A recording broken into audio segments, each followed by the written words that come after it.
Chapter 3 of The 8 Pillars of Prosperity by James Allen. Second pillar, economy. It is said of nature that she knows no vacuum. She also knows no waste. In the divine economy of nature, everything is conserved and turned to good account.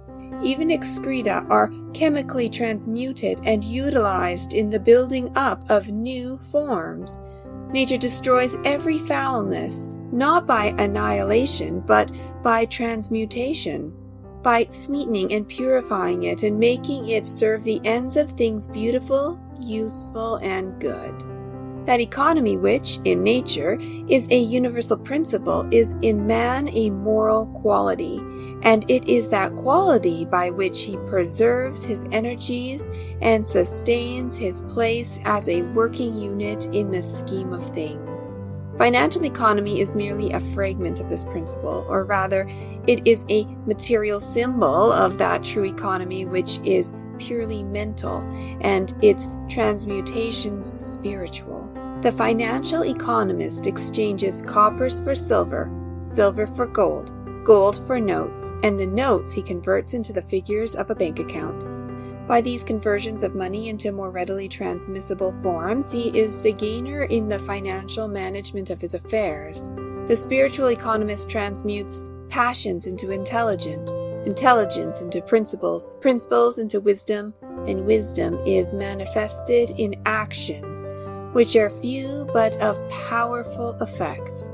By all these transmutations, he is the gainer in character and in the management of his life. True economy is the middle way in all things, whether material or mental, between waste and undue retention. That which is wasted, whether money or mental energy, is rendered powerless. That which is selfishly retained and hoarded up is equally powerless. To secure power, whether of capital or mentality, there must be concentration, but concentration must be followed by legitimate use. The gathering up of money or energy is only a means. The end is use, and it is use only that produces power. An all-round economy consists in finding the middle way in the following 7 things: money, food, clothing, recreation, rest, time, and energy. Money is the symbol of exchange and represents purchasing power. He who is anxious to acquire financial wealth, as well as he who wishes to avoid debt, must study how to apportion his expenditure in accordance with his income, so as to leave a margin of ever-increasing working capital, or to have a little store ready in hand for any emergency. Money spent in thoughtless expenditure, in worthless pleasures or harmful luxuries, is money wasted and power destroyed. For, although a limited and subordinate power, the means and capacity for legitimate and virtuous purchase is, nevertheless, a power, and one that enters largely into the details of our everyday life.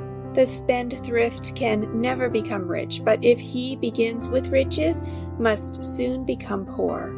The miser, with all his stored away gold, cannot be said to be rich, for he is in want, and his gold, lying idle, is deprived of its power of purchase. The thrifty and prudent are on the way to riches, for while they spend wisely, they save carefully, and gradually enlarge their sphere as their growing means allow. The poor man who is to become rich must begin at the bottom, and must not wish nor try to appear affluent by attempting something far beyond his means. There is always plenty of room and scope at the bottom, and it is a safe place from which to begin, as there is nothing below and everything above. Many a young businessman comes at once to grief by swagger and display, which he foolishly imagines are necessary to succeed, but which, deceiving no one but himself, lead quickly to ruin. A modest and true beginning in any sphere will better ensure success than an exaggerated advertisement of one's standing and importance. The smaller the capital, the smaller should be the sphere of operations. Capital and scope are hand and glove, and they should fit. Concentrate your capital within the circle of its working power, and however circumscribed that circle may be, it will continue to widen and extend as the gathering momentum of power presses for expression. Above all, take care always to avoid the two extremes of parsimony and prodigality. Food represents life, vitality, and both physical and mental strength. There is a middle way in eating and drinking, as in all else. The man who is to achieve prosperity must be well nourished, but not overfed. The man that starves his body, whether through miserliness or asceticism, both forms of false economy, diminishes his mental energy and renders his body too enfeebled to be the instrument for any strong achievement. Such a man courts sickly mindedness, a condition conducive only to failure. The glutton, however, destroys himself by excess. His bestialized body becomes a stored-up reservoir of poisons which attract disease and corruption, while his mind becomes more and more brutalized and confused, and therefore more incapable. Gluttony is one of the lowest and most animal vices, and is obnoxious to all who pursue a moderate course. The best workers and most successful men are they who are most moderate in eating and drinking. By taking enough nourishment, but not too much, they attain the maximum physical and mental fitness. Being thus well equipped by moderation, they are enabled vigorously and joyfully to fight the battle of life. Clothing is covering and protection for the body, though it is frequently wrested from this economic purpose and made a means of vain display. The two extremes to be avoided here are negligence and vanity. Custom cannot and need not be ignored, and cleanliness is all important. The ill-dressed, unkept man or woman invites failure and loneliness. A man's dress should harmonize with his station in life, and it should be of good quality and be well made and appropriate. Clothing should not be cast aside while comparatively new, but should be well worn. If a man be poor, he will not lose in either self-respect or the respect of others by wearing threadbare clothing, if it be clean, and his whole body be clean and neat. But vanity leading to excessive luxury in clothing is a vice which should be studiously avoided by virtuous people. I knew a lady who had 40 dresses in her wardrobe, also a man who had 20 walking sticks, about the same number of hats and some dozen mackintoshes, while another had some 20 or 30 pairs of boots. Rich people who thus squander money on piles of superfluous clothing are courting poverty, for it is waste, and waste leads to want. The money so heedlessly spent could be better used, for suffering abounds and charity is noble. An obtrusive display in clothing and jewelry bespeaks a vulgar and empty mind. Modest and cultured people are modest and becoming in their dress, and their spare money is wisely used in further enhancing their culture and virtue. Education and progress are of more importance to them than vain and needless apparel, and literature, art, and science are encouraged thereby. A true refinement is in the mind and behavior, and a mind adorned with virtue and intelligence cannot add to its attractiveness, though it may detract from it by an ostentatious display of the body. Time spent in uselessly adorning the body could be more fruitfully employed. Simplicity in dress, as in other things, is the best. It touches the point of excellence in usefulness, comfort, and bodily grace, and bespeaks true taste and cultivated refinement. Recreation is one of the necessities of life. Every man and woman should have some definite work as the main object of life, and to which a considerable amount of time should be devoted, and he should only turn from it at given and limited periods for recreation and rest. The object of recreation is greater buoyancy of both body and mind, with an increase of power in one's serious work. It is therefore a means, not an end, and this should ever be borne in mind, for to many some forms of recreation, innocent and good in themselves, become so fascinating that they are in danger of making them the end of life, and of thus abandoning duty for pleasure. To make of life a ceaseless round of games and pleasures with no other object in life is to turn living upside down, as it were, and it produces monotony and enervation. People who do it are the most unhappy of mortals, and suffer from languor, ennui, and peevishness. As sauce is an aid to digestion, and can only produce sickness if taken as food, so recreation is a refreshment in the intervals of labor, and can only lead to misery when made the work of life. When a man has done his day's duty, he can turn to his recreation with a freed mind and a light heart, and both his work and his pleasure will be to him a source of happiness. It is a true economy in this particular, neither to devote the whole of one's time to work nor to recreation, but to apportion to each its time and place, and so fill out life with those changes which are necessary to a long life and a fruitful existence. All agreeable change is recreation, and the mental worker will gain both in the quality and quantity of his work by laying it down at the time appointed for restful and refreshing recreation, while the physical worker will improve in every way by turning to some form of study as a hobby or means of education. As we do not spend all our time in eating or sleeping or resting, neither should we spend it in exercise or pleasure, but should give recreation its proper place as a natural tonic in the economic scheme of our life. Rest is for recuperation after toil.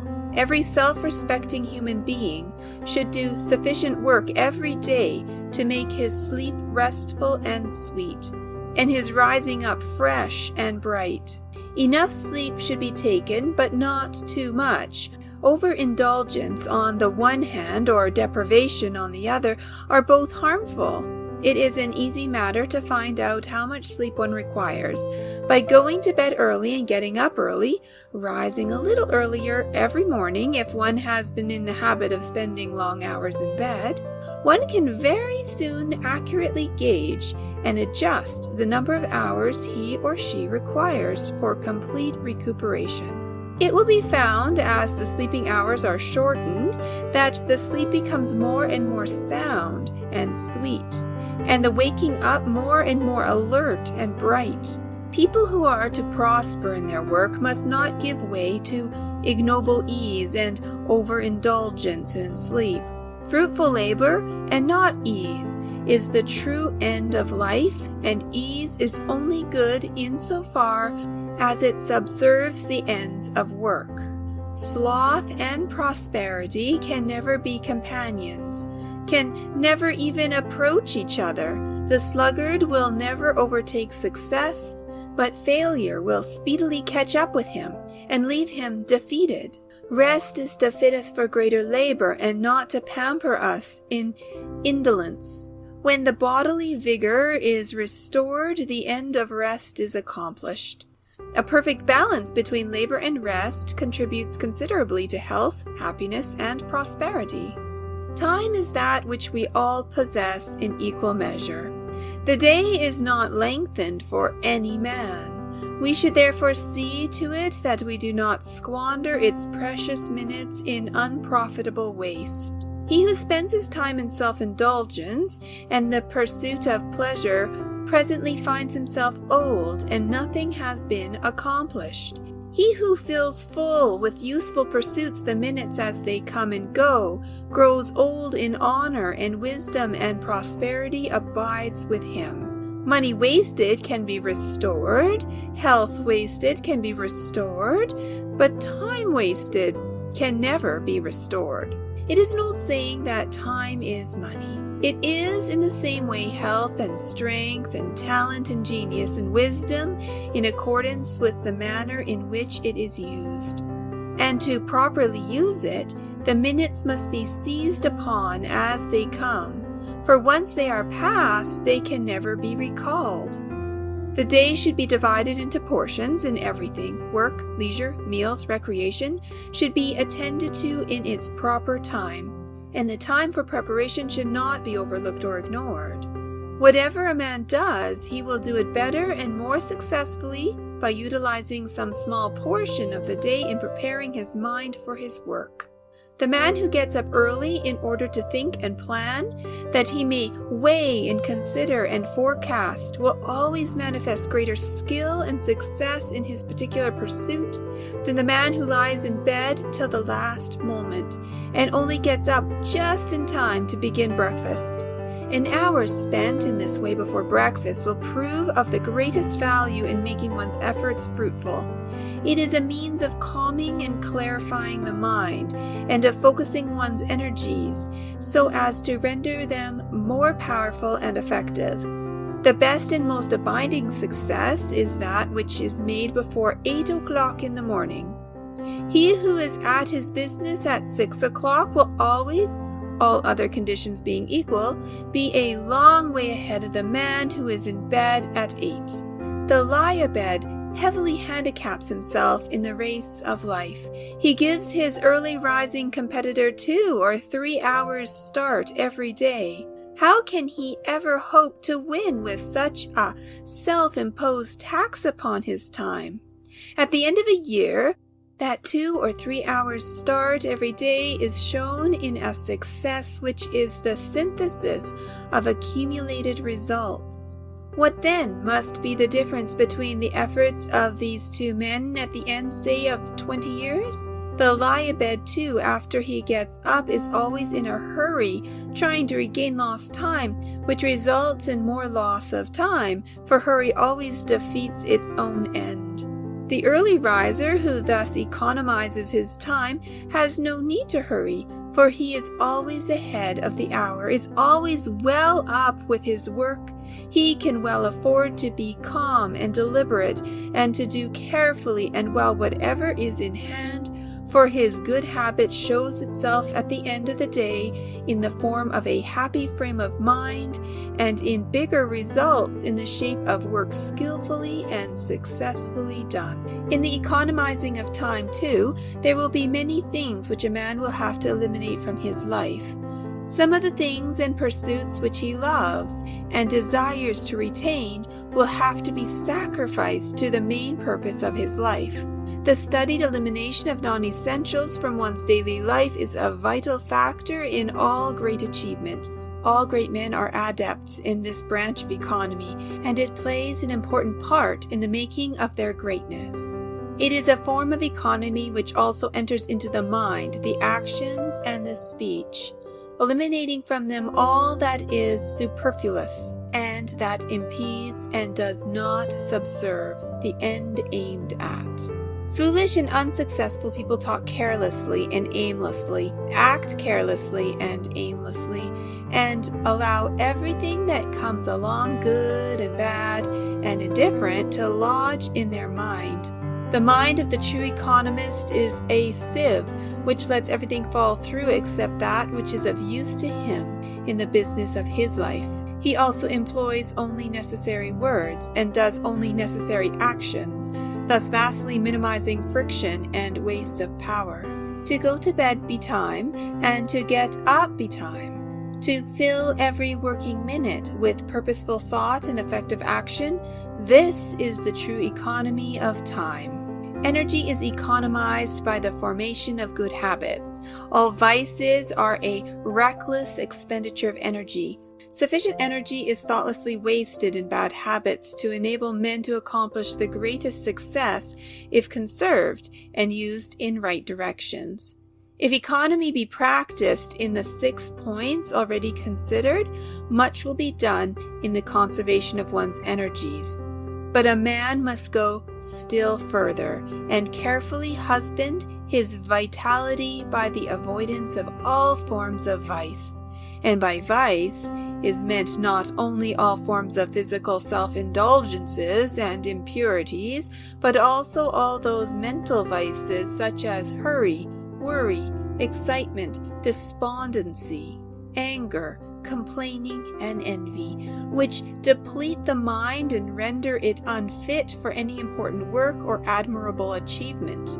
They are common forms of mental dissipation which a man of character should study how to avoid and overcome. The energy wasted in frequent fits of bad temper would, if controlled and properly directed, give a man strength of mind, force of character, and much power to achieve.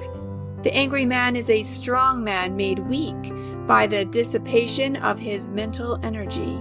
He needs self-control to manifest his strength. The calm man is always his superior in any department of life, and will always take precedence of him, both in his success and in the estimation of others. No man can afford to disperse his energies in fostering bad habits and bad tendencies of mind.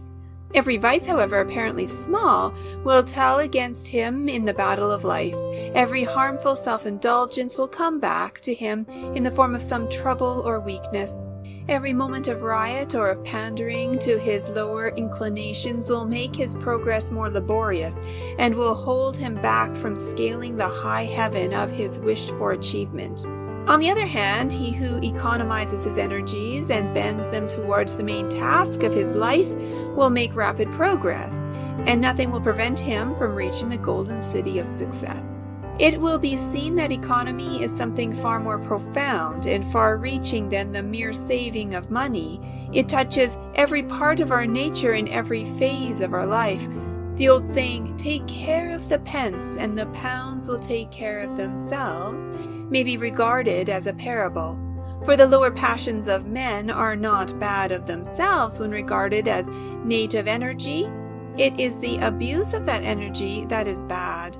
And if this passional energy is taken care of and stored up and transmuted, it reappears as force of character. To waste this valuable energy in the pursuit of vice is like wasting the pence, and so losing the pounds. But to take care of it for good uses is to store up the pence of passions, and so gain the golden pounds of good.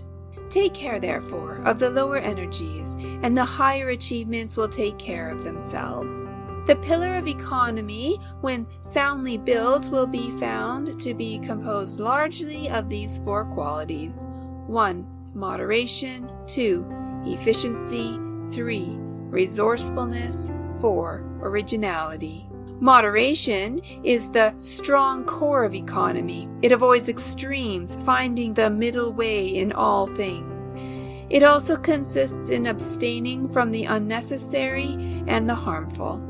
There can be no such thing as moderation in that which is evil, for that would be excess. A true moderation abstains from evil. It is not a moderate use of fire to put our hands into it, but to warm them by it at a safe distance. Evil is a fire that will burn a man though he but touch it. A harmful luxury is best left severely alone.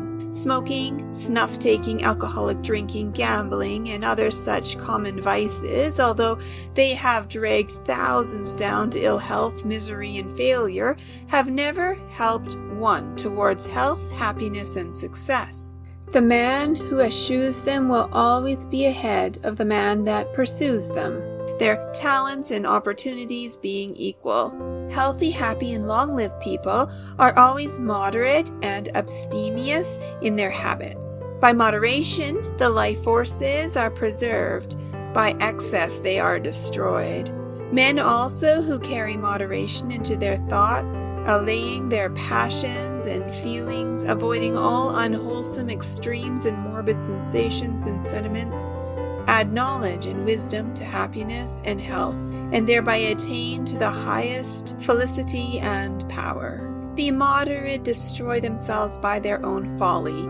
They weaken their energies and stultify their capabilities, and instead of achieving an abiding success, reach only at best a fitful and precarious prosperity. Efficiency proceeds from the right conservation of one's forces and powers.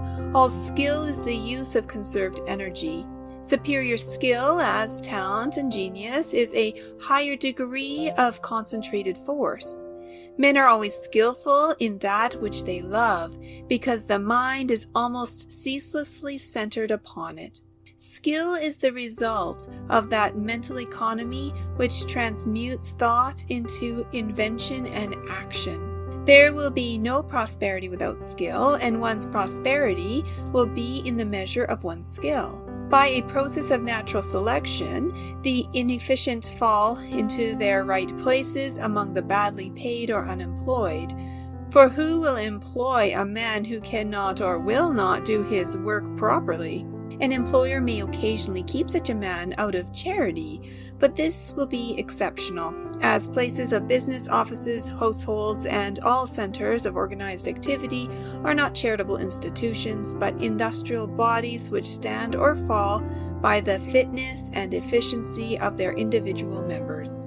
Skill is gained by thoughtfulness and attention. Aimless and inattentive people are usually out of employment, to wit, the lounger at the street corner. They cannot do the simplest thing properly because they will not rouse up the mind to thought and attention. Recently, an acquaintance of mine employed a tramp to clean his windows, but the man had refrained from work and systematic thought for so long that he had become incapable of both and could not even clean a window. Even when shown how to do it, he could not follow the simple instructions given. This is an instance, too, of the fact that the simplest thing requires a measure of skill in doing. Efficiency largely determines a man's place among his fellows, and leads one on by steps to higher and higher positions as greater powers are developed. The good workman is skillful with his tools, while the good man is skillful with his thoughts. Wisdom is the highest form of skill. Aptitude is incipient wisdom. There is one right way of doing everything, even the smallest, and 1,000 wrong ways. Skill consists in finding the one right way and adhering to it. The inefficient bungle confusedly about among the 1,000 wrong ways, and do not adopt the right even when it is pointed out to them. They do this in some cases because they think, in their ignorance, that they know best, thereby placing themselves in a position where it becomes impossible to learn, even though it be only to learn how to clean a window or sweep a floor. Thoughtlessness and inefficiency are all too common. There is plenty of room in the world for thoughtful and efficient people. Employers of labor know how difficult it is to get the best workmanship. The good workman, whether with tools or brain, whether with speech or thought, will always find a place for the exercise of his skill. Resourcefulness is the outcome of efficiency. It is an important element in prosperity, for the resourceful man is never confounded. He may have many falls, but he will always be equal to the occasion and will be on his feet again immediately. Resourcefulness has its fundamental cause in the conservation of energy.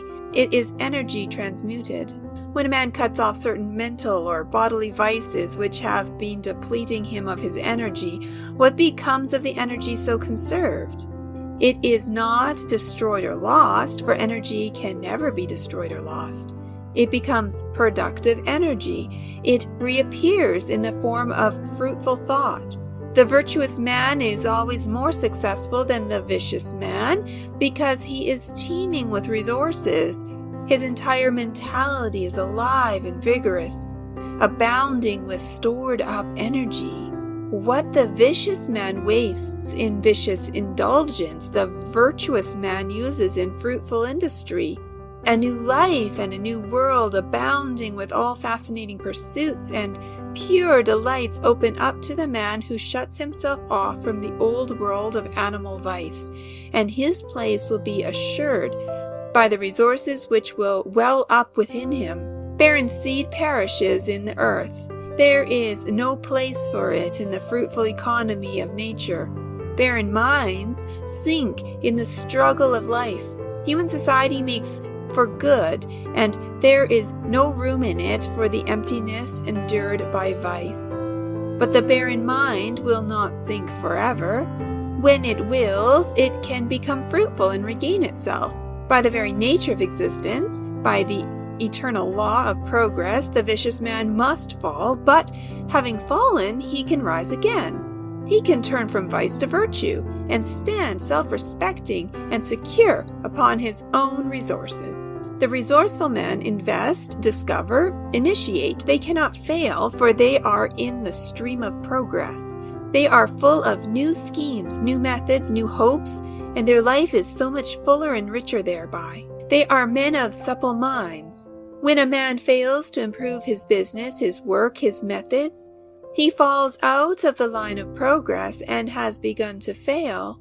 His mind has become stiff and inert like the body of an aged man, and so fails to keep pace with the rapidly moving ideas and plans of resourceful minds.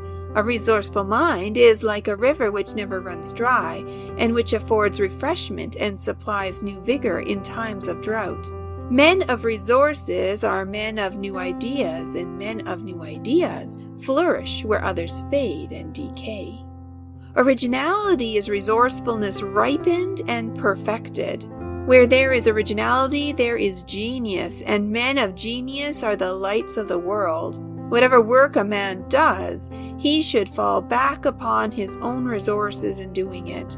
While learning from others, he should not slavishly imitate them, but should put himself into his work, and so make it new and original. Original men get the ear of the world. They may be neglected at first, but they are always ultimately accepted and become patterns for mankind. Once a man has acquired the knack of originality, he takes his place as a leader among men in his particular department of knowledge and skill. But originality cannot be forced, it can only be developed.